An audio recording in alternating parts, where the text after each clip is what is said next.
128편 1절에서 마지막 6절까지의 말씀을 통해서 우리가 증거받고 은혜 나눌 말씀 제목은 여호와를 경외하는 자의 가정이에요.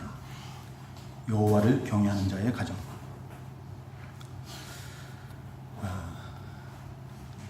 가정의 달 5월입니다. 가정의 달인데요.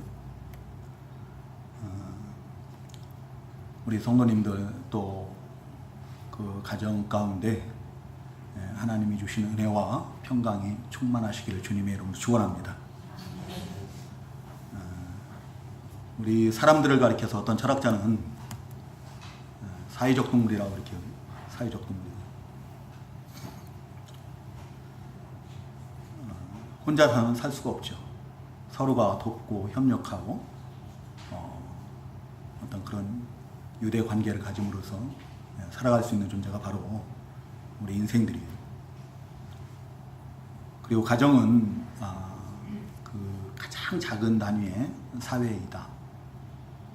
그래서 가정이 곧 그 사회의 근간을 이루는 각 가정들이 모여가지고 어떤 마을을 이루고 마을 공동체를 이루고 또 더 큰 성읍을 이루고 또 나가서는 큰 나라, 민족을 이루고 이렇게 되는 거죠. 가정이 행복해야 그 사회가 건강하고 살기 좋은 그런 사회가 될 수가 있는 거예요. 오늘 본문에서는 바로 우리가 어떻게 하면은 복되고 형통한 그런 가정을 이룰 수 있는가를 교훈하는 그런 내용의 말씀입니다. 우리 언젠가도 이 말씀을 몇 년 전에 증거를 받은 것 같아요. 우리가 어떻게 해야 복되고 형통한 가정을 이룰 수 있을 것인가? 그것은 오늘 본문에 나와 있는 대로 여호와를 경외하면 되는 거예요. 여호와를 경외하며 그의 길을 걷는 자마다 복이 있도다. 4절에서도 여호와를 경외하는 자는 이같이 복을 얻으리로다.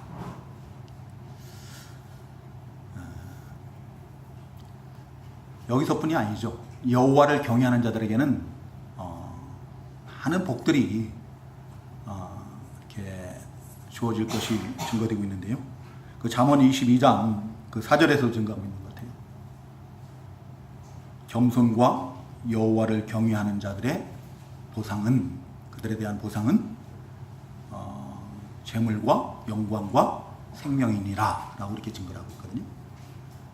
여호와를 경외하는 것이 복의 근원이에요. 여호와를 경외하는 것이 무엇인가? 어떻게 하는 것이 여호와를 경외하는 것입니까? 할 때 잠언 8장 13절에 보면 여호와를 경외하는 것은 악을 미워하는 것이다 라고 이렇게 해요. 여호와를 경외하는 것은 악을 미워하는 것이다. 그 여호와를 경외한다라는 이 말, 히브리어로는 야레, 두려워하다, 떨다 뭐 이런. 그래서 한마디로 두렵고 떨림으로 하나님을 섬기는 것이 곧 여호와를 경외하는 것이죠. 누가 하나님을 두렵고 떨림으로 섬기는가? 누가 하나님을 두렵고 떨림으로 섬길 수 있을까? 여러분, 하나님이 눈에 보입니까? 하나님 보신 분들 계세요? 하나님을 본 사람은 아무도 없습니다. 만질 수도 없죠? 왜 그래요? 하나님은 영이시기 때문에. 하나님은 영이시기 때문에 볼 수도 없고 만질 수도 없죠. 그래서 사람들은 자기 눈으로 볼 수도 없고 만질 수도 없는 하나님이 없다라고 해요. 하나님이 없다. 하나님이 없다라고 생각하니까 어떻게 해요? 자기가 죄인된 삶을 사는 거예요. 자기 육체의 소욕을 따라서 서슴없이 악한 생각도 하고 말도 하고 또 행동도 하고 그러는 거죠. 그래서 예레미야 2장 19절에 보면은 악이 무엇인가? 여호와 내 하나님을 버리고 또 나를 경외하지 않는 것이 악이다라고 이렇게 말씀하셔요. 하나님을 버리고 눈에 안 보이니까 만질 수도 없고, 그러니까 하나님이 안 계시다라고 생각해요. 많은 사람들이 눈에 안 보이는 하나님을 안 계시더라고요. 안 믿죠. 심지어는 우리가 신앙생활을 한다고 하면서도, 하나님을 믿는다고 하면서도 마치 우리가 하나님이 안 계신 것처럼 살 때도 많이 있습니다. 우리 그리스도인들 그러지 않습니까?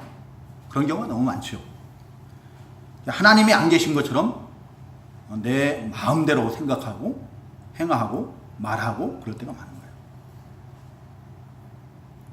근데 그게 악이라는 거죠. 여호와 하나님을 버리고 하나님을 경외하지 않는 것이 곧 악이다라는 거예요.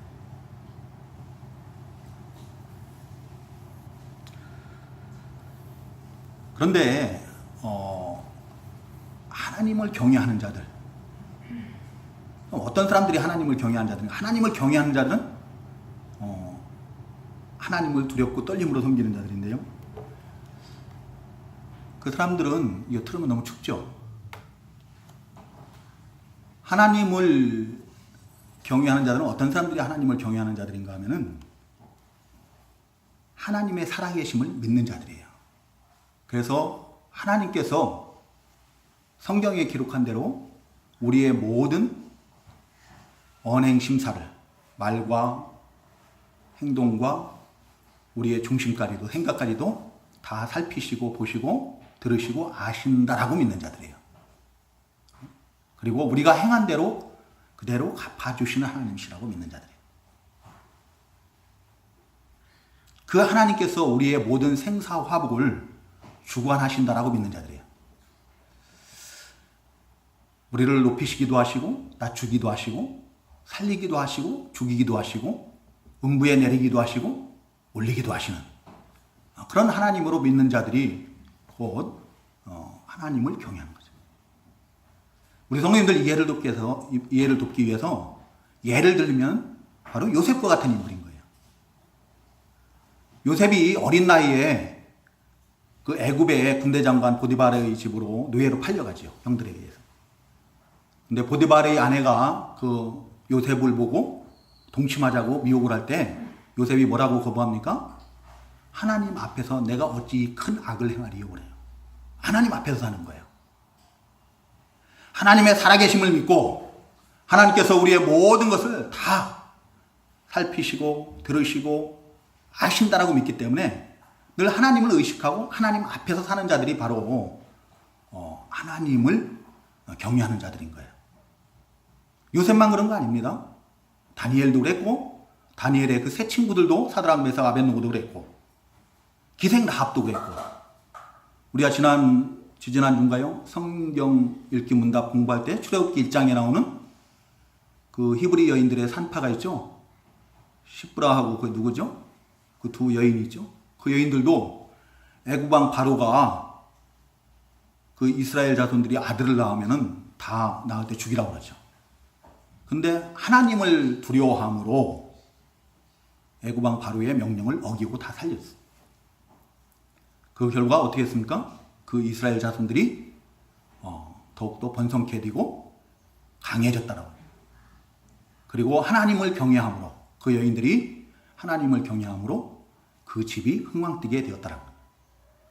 여러분 믿음 좋은 요셉과 같은 사람들만이 하나님을 경외할 수 있는 건 아니에요. 그 산파와 같은 우리들도 하나님을 경외할 수 있는 거예요. 하나님을 두렵고 떨림으로 섬길 수 있는 거죠. 이게 하나님을 경외한다는 그 말씀이 이제 우리 주님께서는 뭐라고 말씀하시는가 하면은 마태복음 10장 28절에서 이미 우리가 증거를 받은 거예요. 어떤 말씀 같아요? 예? 몸은 죽여도 영혼은 능히 죽이지 못하는 자들을 두려워하지 말고 오직 몸과 영혼을 능히 지옥에 멸하실 수 있는 일을 두려워하라 그러죠. 그러면서 그 뒤에 나오는 말씀이 뭔가 하면은 참새 2마리가 한 아사리온에 팔리지 않느냐. 그렇게 보잘것없는 것이라 할지라도 하나님께서 허락지 아니하면 그 참새 한 마리조차도 땅에 떨어지지 않는다라는 거예요. 그러면서 또 하시는 말씀이 우리 하나님께서는 우리들의 머리털까지 다 세신 바 되셨다라는 거예요. 그 말씀이 뭔 얘기예요? 하나님께서 우리들의 모든 것을 다 일거수일투족을 다 살피시고 아신다는 거예요. 다 아신다는 거예요. 그리고 우리의 모든 생사화복을 다 하나님께서 주관하신다는 거거든요. 그것을 믿는 자들이 곧 하나님을 경외하는 거예요. 하나님을 경외하는 자들은 하나님 앞에서 살거든요. 하나님을 의식하고 하나님 앞에서 살기 때문에 하나님 앞에서 살기 때문에 악을 행할 수가 없는 거예요. 악을 미워할 수밖에 없는 거죠. 그래서 여호와를 경외하는 것은 악을 미워하는 것이다라고 하는 거예요. 그런 하나님을 경외하는 자들에게 오늘 하나님께서는 어떠한 복이 있을 것인가를 교훈하고 있어요. 그 첫 번째 복이 바로 2절에 보면 네가 내 손이 수고한 대로 먹을 것이라. 네가 복되고 형통하리로다 라고 이렇게 생각합니다. 일터에서 복을 받는다는 거죠. 여러분, 우리가 하나님을 경외하는 자들은요, 눈가림으로 일하지 않는다는 거예요. 항상 언제 어디서 무엇을 하든지 죽게 하듯 일을 하는 거예요. 골로새서 3장 22절, 25절에 막 그런 내용이 나와 있을 거예요. 죽게 하듯. 모든 사람에게 죽게 하듯 하는, 주를 대하듯 하는 거예요. 또 어떠한 일을 하더라도 죽게 하듯 하는 거예요. 여러분, 주님을 대할 때, 주님께 할 때 우리가 함부로 그냥 대충대충 이렇게 할 수 있어요? 할 수 없어요. 온 힘과 정성과 뜻과 이런 거 다 기울여가지고 우리 주님을 대할 수 있습니다. 요셉이 그러지 않았나요? 야곱이 그러지 않았나요? 무엇을 하든지 항상 최선을 다하는 거예요. 하나님을 경외하는 자들은 언제 어디서 무엇을 하든지 그 일들을 하나님께서 허락하신 줄로 믿고 진실되게 정직하게 최선을 다한다는 거예요. 그렇게 최선을 다하니까 어떻게 해요? 언제 어디서든지 모든 사람에게 인정을 받는 거예요. 인정. 그래서 손이 수고한 대로 먹게 된다는 거죠. 여러분, 우리 인류의 조상 아담과 하와가 범죄 타락한 이후에 모든 인생들은 이제 평생을 얼굴에 땀이 흐르는 그런 노동의 수고를 해야만이 그 땅의 소산을 먹을 수가 있다라고 그랬어요.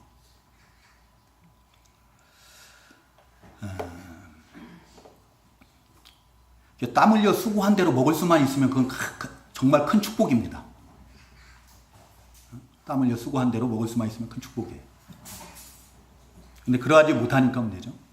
근데 지금 이 시대에는, 이 시대의 현실은 내가 땀 흘려 수고하고 노력해도 거기에 맞는 노동의 대가를 얻지 못하는 경우가 부지기수다. 왜 그래요? 그것은 그만큼 이 세상이 더 악해진 거예요. 악해졌기 때문에 자기의 의사와는 아무 상관없이, 자기 노력이나 수고와는 상관없이 그 노동의 대가를 얻지 못하는 경우도 많은 거예요. 어떤 사람은 자기가 가지고 있는 전 재산을 갖다가 다 투자를 하고 열심히 일을 하고 그 사업을 시작을 했어요. 근데 아무 결과도 얻지 못하고 그냥 그 사업을 실패하는 경우도 보죠. 또 어떤 사람은 일생 공직 생활을 하고 거기에서 퇴직금 받은 걸 가지고 누구랑 같이 동업을 했더니 그 사람이 사기꾼이었어요. 모든 퇴직금을 갖다가 다 투자를 했는데, 심지어는 어떤 분은 은행에서 돈까지 빌려 같이 합해서 이렇게 투자를 해요. 근데 그 사기를 당하고 다 잃어버리고 그런 거예요. 여러분 그게 남의 말이 아닙니다. 제가 부영중앙교회에 있을 때 어떤 교회 권사님이 오셔서 새벽기도 오셔가지고 울면서 통호람새 기도를 하시는 거예요. 왜 그러시냐고 그랬더니 남편이 그런 거예요. 남편이. 부여에 어떤 폐 비닐을 갖다가 재생하는 공장을 차렸는데 거기에 투자를 했는데 그 아들의 벌어놓은 돈까지 다 그냥 부족하다고 이렇게 다 투자를 했는데 그 사람이 사기꾼이었던 거예요. 다 쫄딱 망한 거죠. 그런 경우가 많아요. 어떤 사람들은 또 일터에서 직장에서 열심히 자기 평생 직장이라고 생각하고 열심히 일을 했는데 그 사장의 뜻하고도 상관이 없이 경제 상황이 안 좋아져 갖고 어떻게 해요? 그냥 그 회사가 문을 닫는 경우도 있어요.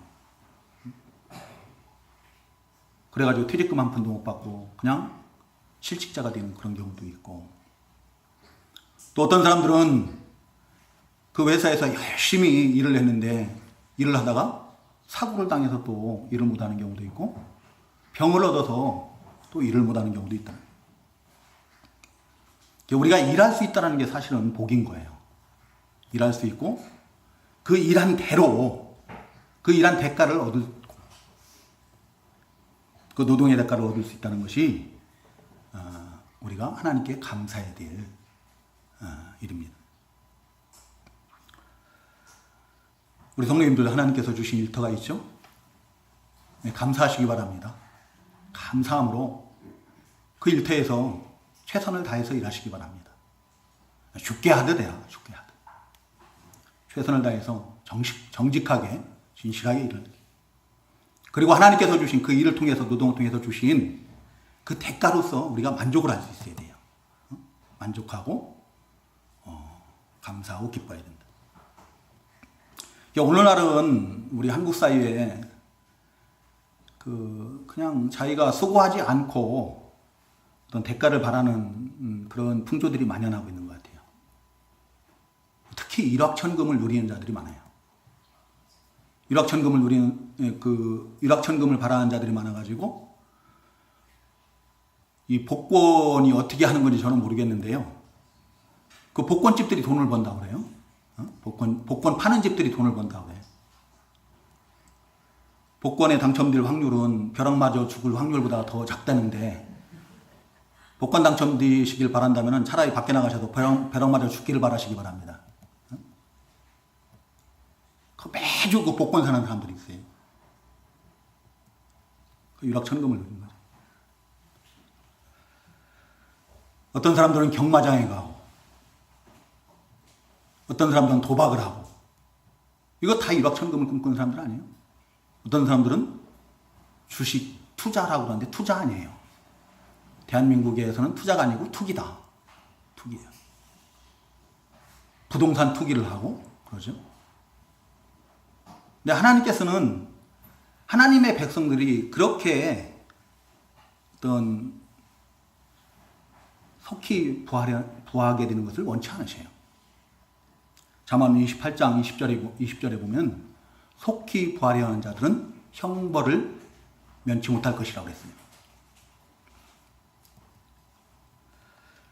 우리는 하나님께서 우리에게 주신 그 일터에서 하나님께서 주신 줄로 믿고 그곳에서 감사함으로 진실하게 정직하게 최선을 다해서 일하는 거예요. 마치 죽게 하듯 하시기 바랍니다. 그래서 하나님께서 주시는 그 일터를 통해서 주신 그 재물로서 우리가 만족하고 감사하고 그런 참된 복을 누리는 우리 성도님들 되시기 바랍니다. 또 여호와를 경외하는 자는 복되고 형통하다. 여호와를 경외함으로 말미암아서 그의 길로 걷는 자마다 복되고 형통하다. 여호와를 경외하는 자는 항상 우리 주님께서 나를 앞에서 마치 목자가 되셔서 나를 인도하시는 것 같거든요. 그 길로 걷는 거예요. 우리 주님께서 가신 그 길을 가는 거예요. 근데 그 길을 가는 자들은 복되고 형통하지 않을 수가 없어요. 우리 주님이 우리들의 생사화복을 주관하시는 분이시거든요. 그리고 그 우리 주님은 우리 하나님의 영광을 위해서 반드시 우리를 의의 길로만 인도한다라고 해요. 그죠? 만약에 우리가 불의한 길로, 하나님께서 우리를 불의한 길로 인도하시거나 또 망하는 길로 인도하시거나 그런다면은 하나님의 영광이 가려지는 거예요. 하나님께서는 그러지 않으신다. 반드시 우리를 복되고 형통한 길로만 인도하시고 의의 길, 생명의 길로만, 진리의 길로만 인도하시고 우리가 여호와를 경외하면은, 그래서 우리가 그 길로 걸으면은 반드시 복되고 형통할 수밖에 없어요. 부족함이 없다. 시편 23편 1절에서 다윗이 뭐라고 고백합니까? 여호와는 나의 목자시니 내게 부족함이 없으리로다. 아무 부족함이 없는 거예요. 시편 34편 9절 10절에도 너희 성도들아 여호와를 경외하라. 그를 경외하는 자에게는 부족함이 없도다 그랬어요. 그를 경외하는 자에게는 부족함이 없도다. 젊은 사자는 궁핍하여 줄일지라도 여호와를 찾는 자에게는 모든 좋은 것에 부족함이 없으리로다. 라고. 여호와를 경외하는 자에게는 아무런 부족함이 없을 것이다. 우리가 여호와를 경외함으로 인해서 우리 주님의 그 인도를 받을 때 우리 주님께서 인도하신 그 길을 걷고자 하면은 우리 육신적 관점으로 보면은, 세상적 관점으로 보면은 그 길이 참 미련해 보이고 또는 별 볼 일 없어 보이는, 마치 실패한 것처럼 보일 때도 많이 있습니다. 다윗은 그것을 사망의 음침한 골짜기라고 표현해요. 눈물 골짜기라도 이렇게 가죠. 눈물 골짜기. 그러나 그것까지도 사실은 우리 주님께서, 우리 하나님께서 우리에게 마침내는 복 주시려고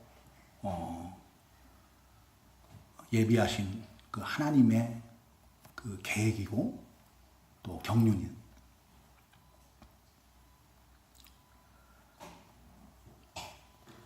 그래서 우리 그리스도인들에게는 엄밀한 의미에서 실패는 없다. 실패가 없어요. 우리가 볼 때는 우리 사람들의 관점으로 보면 실패한 것 같이 보일 수가 있어요. 근데 마침내 뭐라고요? 하나님께서 마침내는 복 주시기 위한 하나님의 계획이다. 하나님께서 우리를 통해서 온전히 영광을 받으시기 위해서 나를 만드시는 거예요. 하나님의 사람으로 더 온전케 하시고 연단시키기 위한 그런 과정은 있을지라도 실패는 아니라는 거예요. 마침내는 승리케 하시고 마침내는 복을 주시기 위한. 이 자리에 계신 우리 성도님들도 우리 주님을 경외함으로 주님의 인도를 잘 받으시기 바랍니다. 주님의 길을 걸으시기 바랍니다. 그래서 우리 성도님들 계획하신 모든 일과 또 하시는 모든 일 가운데 우리 주님의 은혜와 또 복이 임하시기를 주님의 이름으로 축복합니다. 일터에서 이런 복을 주시고 또 두 번째는 가정에서 주신 가정. 3절에 보면 내 집 안방에 있는 내 아내는 결실한 포도나무 같으며 내 식탁에 둘러앉은 자식들은 어린 감람나무 같으리로다. 하나님을, 여호와를 경외하는 자의 아내는 결실한 포도나무 같더라 했어요. 열매를 많이 맺는 그런 결실한 포도나무는 그 주인에게 있어서는 그것이 큰 재산이죠. 큰 재산이고 또 큰 기쁨을 갖다 주는 거예요. 근데 여호와를 경외하는 자의 아내도 마찬가지예요. 내가 여호와를 경외하는 그런 삶을 살면은 아내도 어떻게 해요? 여호와를 경외함으로 많은 신앙의 열매들을 맺게 되는 거예요. 잠언에 나와 있는 그 열매들만 말씀을 드릴게요. 그 아내들은 어떤 열매를 맺는가? 지혜롭고 덕스럽고 현숙하고 부지런하고 겸손하고 또 자녀들을 하나님의 말씀으로 잘 양육을 하고 또 내조를 잘 하는 거예요. 예, 잠언에 나와 있는 것만 말씀드린 겁니다. 잠언 14장 1절에 보면은 지혜로운 여인은 그 집을 이렇게 세운다라고 했어요. 또 잠언 12장 4절에 보면 덕스러운 아내는 남편의 지아비의 면류관이라고 그랬거든요. 그래서 그런 아내는 잠언 31장 10절에 보면은 진주보다 더 귀하다라고 했어요. 열매 맺는 결실한 포도나무하고는 비할 바가 못 되는 거예요. 그럼 그런 아내를 누가 얻는가? 잠언 31장 10절에 보면 누가 현숙한 여인을 얻겠느냐 그랬는데요. 누가 얻겠어요? 아무구나? 잠언 19장 14절에 보면은 집과 재산은 부모에게 상속되지만 슬기로운 아내는 여호와께서 주시느니라 그랬어요. 여호와께서 주신다. 누구에게 주실 것 같아요? 그런 아내를. 총각들 잘 들으세요. 앞으로 결혼할 총각들 주하니 성락이 잘 들어봐. 그런 아내를 누구에게 주시는가 하면은 바로 아무에게 주시는 거 아니에요. 여호와를 경외하는 자에게 주시는 거예요. 여호와를 경외하는 자에게. 나는 이미 결혼했는데 그럼 어떡하란 말이에요. 결혼하신 분들은 어떡할까요? 내가 여호와를 경외하면 돼요. 내가 여호와를 경외하면 어떡한다고요? 내 아내도 같이 여호와를 경외해요. 그래서 많은 신앙의 열매를 맺게 되는 거예요. 그러면 우리 여기 대부분이 결혼하신 여자분들인데 우리 남편은 교회도 안 나오고 예수도 안 믿는데 그럼 나는 이제 지혜로운 여인 되기도 틀렸고 현숙한 여인도 못 되고 뭐 그런 거예요? 그거 아니에요.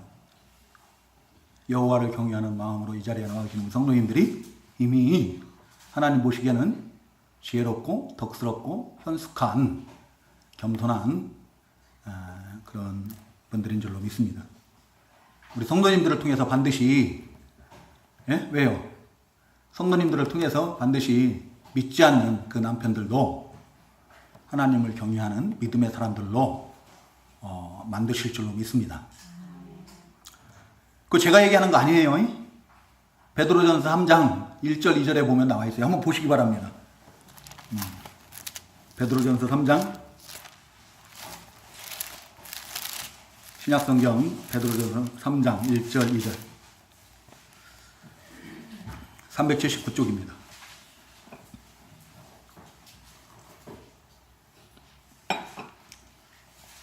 찾으신 분 같이 읽고요. 같이 읽겠습니다. 1절 2절 시작. 아내들아 이와 같이 자기 남편에게 순종하라. 이는 혹 말씀을 순종하지 않는 자라도 말로 말미암지 않고 그 아내의 행실로 말미암아 구원을 받게 하려 함이니 너희의 두려워하며 정결한 행실을 봄이라. 우리가 하나님을 경외하는 하나님을 두렵고 떨림으로 섬기면은 우리의 그러한 거룩한 행실을 보고 어떻게 해요?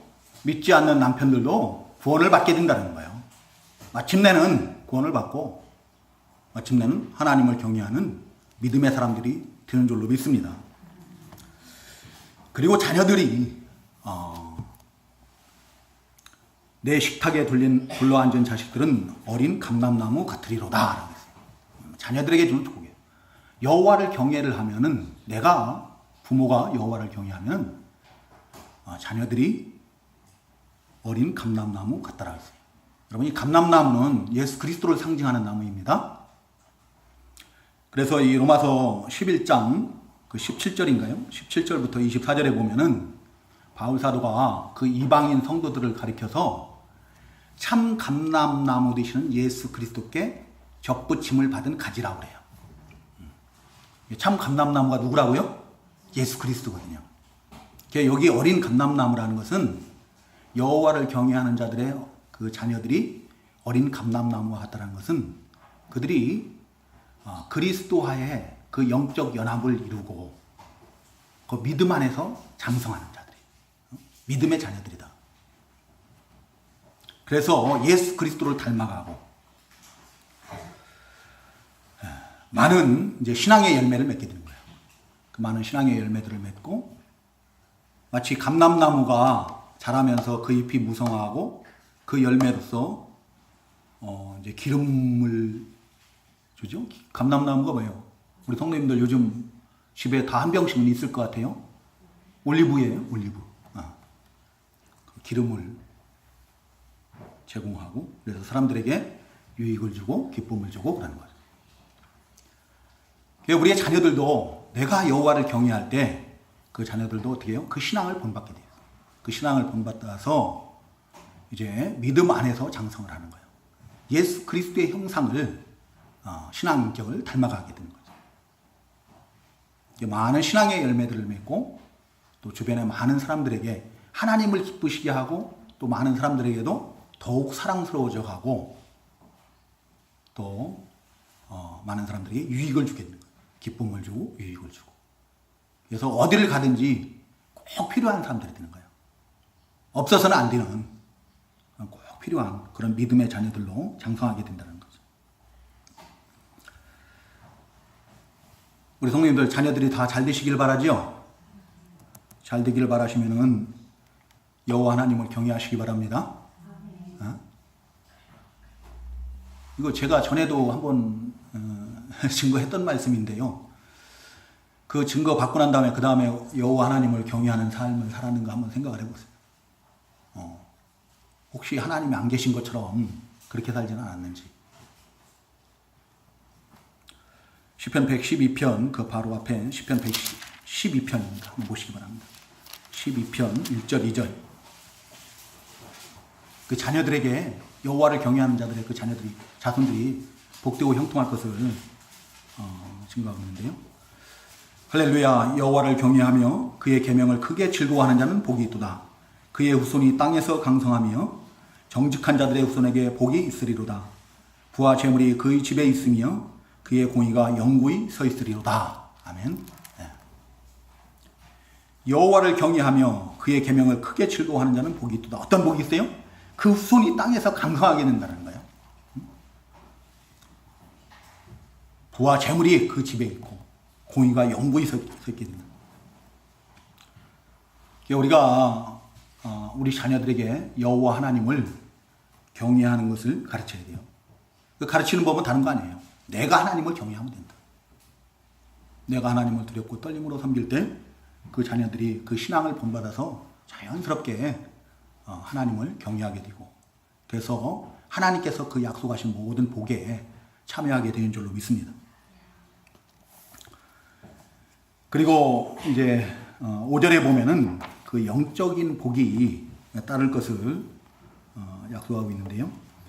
5절 6절에 보면 여호와께서 시온에서 내게 복을 주실지어다. 너는 평생에 예루살렘의 번영을 보며 내 자식을 볼지어다. 이스라엘에게 평강이 있을지로다. 어디에서 복을 주신다고 그래요? 여호와께서? 네? 정확히 알아야 되는데 어디에서 복을 주신다고 그래요? 시온에서 복을 주신다고 해요. 시온이 어디예요? 네? 교회예요? 우리 성도님들이 저보다 더 잘 아시는 것 같아요. 시온은 하나님 계신 그 상징적인 장소입니다. 역사적으로는 성전이 있는 예루살렘을 가리키지만, 이제 구속사적으로는 참 성전 되시는 그 예수 그리스도를 믿고 영접한 그 성도들.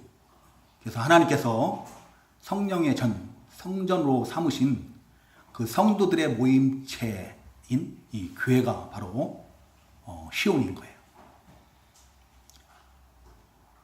그 마태복음 18장 20절에 보면은 우리 주님께서 어디에 계신다라고 그래요?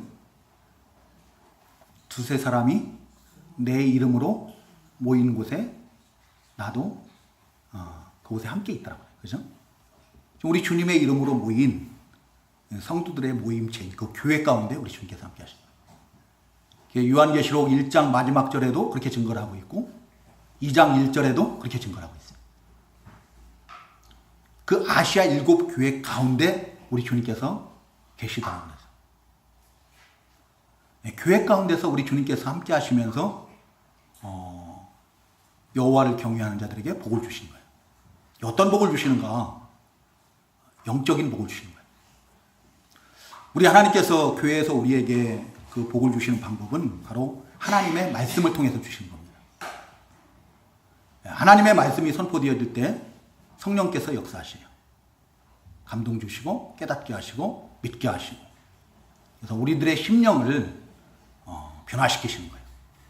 내 심령을 날마다 새롭게 하시고 또 내 믿음을 자라나게 하시는 거예요. 하나님의 말씀이 영의 양식이거든요. 그 말씀을 우리가 들을 때, 그 말씀을 영의 양식으로 받아 먹을 때 우리 믿음이 구원에 이르도록 자라나게 되는 거죠. 그래서 내 영혼이 잘되게 하는 거예요. 그 하나님의 말씀을 통해서 하나님께서는 우리 영혼을 잘되게 하시고, 우리 영혼이 잘되면 어떻게 된다고요? 요한 3서 2절 사랑하는 자여, 내 영혼이 잘된 것 같이 범사가 잘되고 강건케 되기를 구하노라. 우리 영혼이 잘되면은 범사가 잘되는 거예요. 우리 영혼이 잘되면은 우리 하나님께서 우리 뼈도 강하게 하시는 줄로 믿습니다. 우리의 심령이 물된 동산같이 되는 거예요. 메마른 곳에서도 우리 심령을 물된 동산같이 만족함을 얻게 하십니다.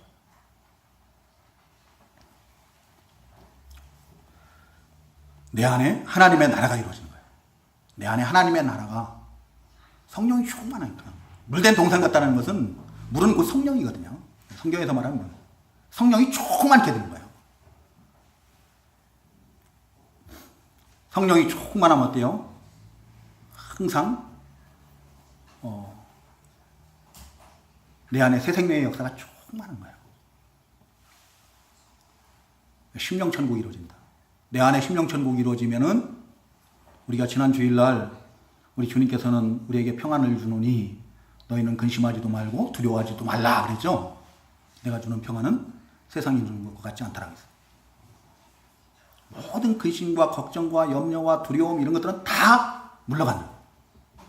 물러가고 내 안에 하나님이 주시는 평안, 위로, 구원의 기쁨, 구원의 감격 이런 것만이 충만한 거예요. 내 안에 하나님의 나라가 이루어지면 내가 가는 곳이 다 하나님의 나라입니다. 예?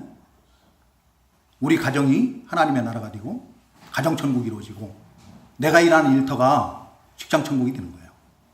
내가 속한 이 공동체가 교회천국이 되는 거예요. 이 나라가 하나님께서 살피시고 지켜주시고 복주시는 그런 나라가 되는 거예요.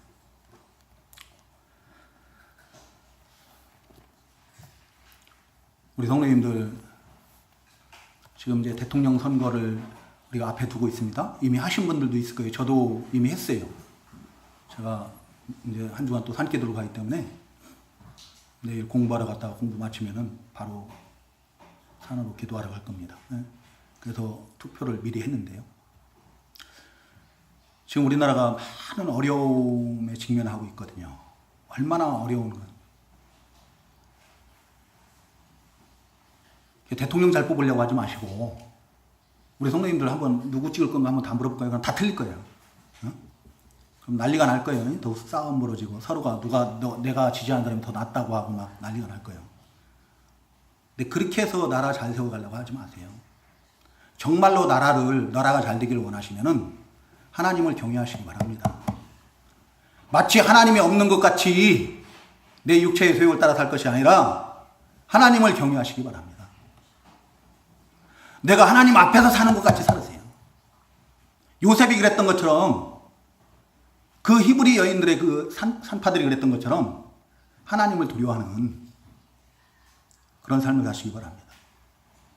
그러면 하나님께서 이 나라는 잘 되게 하시는 거예요. 그 히브리 산파들이 어떻게 했다고요?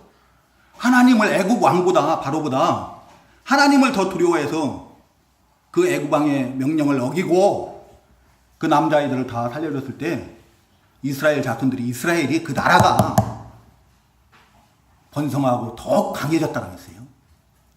우리 나라가 잘 되는 것도 마찬가지인 거예요. 내가 기호 1번을 지지하고 내가 기호 3번을 지지하고 2번을 지지하고 그래서 나라가 잘 되는 거 아니다. 그래서 나라가 평안해지는 거 아니에요.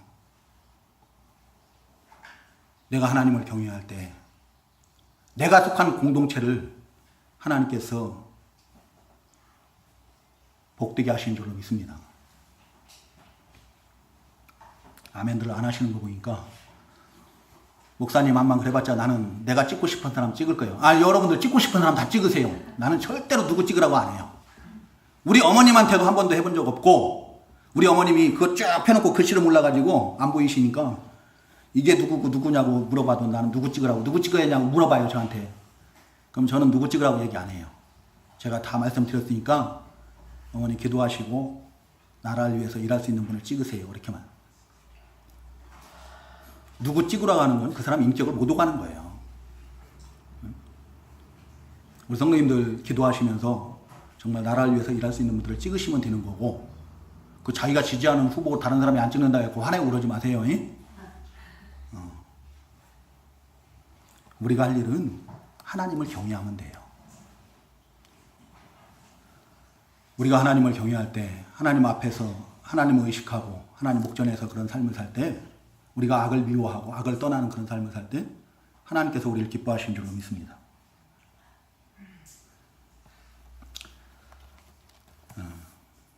뭐 다 설명을 못 드릴 것 같아요. 우리가 하나님을 경외할 때 그 자식의 자식을 볼 것이고 믿음의 계대가 쭉 이어져 나간다는 거예요. 끊이지 않고. 믿음의 계대가 이어져 나가고 또 우리의 공동체인 예루살렘의 번영, 교회의 번영, 또 우리가 속한 그 우리 나라의 그 평강이 있을 것이라는 거예요.